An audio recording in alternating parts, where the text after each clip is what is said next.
It is my pleasure to welcome you all to the grand opening of CPL Aromas, Malaysia Fragrance Factory.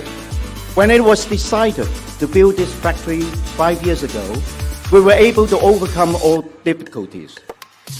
And here we have an amazing factory over here. Today marks a significant milestone of our company as we celebrate the culmination of hard work and dedication, bring this state-of-the-art facility in life. To the Malaysian factory and all those who has made this day possible.